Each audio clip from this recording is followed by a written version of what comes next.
कल्याण डोंबिवली महानगरपालिकेचे महापौर व उपमहापौर आज विराजमान झालेले आहेत आणि एकंदरीत त्यांची निवड देखील झालेली आहे। मात्र कल्याण डोंबिवली महानगरपालिकेचा गाडा कसा चालवायचा यासाठी विरोधी पक्ष कोण यासाठी पाहिलं गेलं तर प्रामुख्याने कल्याण डोंबिवली महानगरपालिकेमध्ये निवडून आलेल्या शिवसेनेचे 11, त्याचबरोबर राष्ट्रवादी शरद पवार गटाचा 1 आणि काँग्रेसचे 2 नगरसेवक या ठिकाणी विरोधी बाकावरती बसणार असल्याची माहिती या ठिकाणी सध्या मिळत आहे। नेमकं काँग्रेसची काय भूमिका असेल, शिवसेनेची काय भूमिका असेल हे जाणून घेण्यासाठी काँग्रेसचे नेते जे आहेत ते आपल्यासोबत आहेत।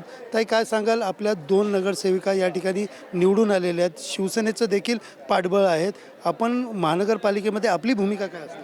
आमची भूमिका ज्याप्रमाणे आम्ही जरी संख्येत कमी असलो तरी आमची भूमिका विरोधकाची असेल।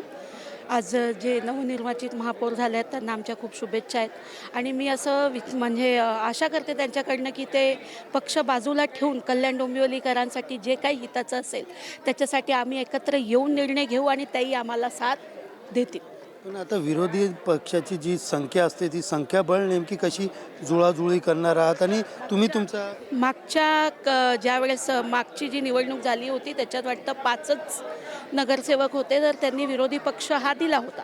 तर आता तर आम्ही महाविकास आघाडी करून जास्त मोठ्या प्रमाणात आहोत, ज्याने म्हणजे आम्हाला विरोधी पक्ष हा दिलाच पाहिजे। एकंदरीत किती नगरसेवक तुम्ही एकत्र येणार आहेत? शिवसेना ठाकरे गटाची काय बोलणं झालंय का, राष्ट्रवादीची झाली?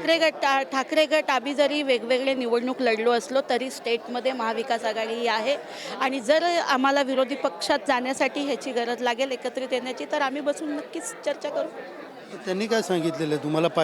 पाठिंबा देणार आहे? कधीपर्यंत तुम्ही पत्र देणार, काय नाही? पुढची सभा व्हायच्या आधी हा निर्णय आम्ही नक्कीच तुम्हाला एकंदरीत पाहायला गेलं तर विरोधी पक्षासाठी आता ठाकरे गट असेल, काँग्रेस असेल, राष्ट्रवादी असेल, हे तिन्ही एकत्र येऊन या ठिकाणी विरोधी पक्षाची भूमिका कल्याण डोंबिवली महानगरपालिकेमध्ये मांडणार असल्याचं स्पष्ट काँग्रेसच्या नेत्यांनी या ठिकाणी केलेल्या पाहायला मिळत आहे।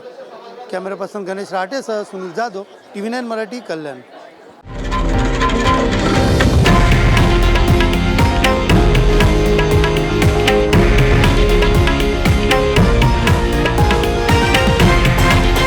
हे आहे देशातील नंबर 1 न्यूज नेटवर्क आणि आपण पाहत आहात TV9 मराठी, एकमेव।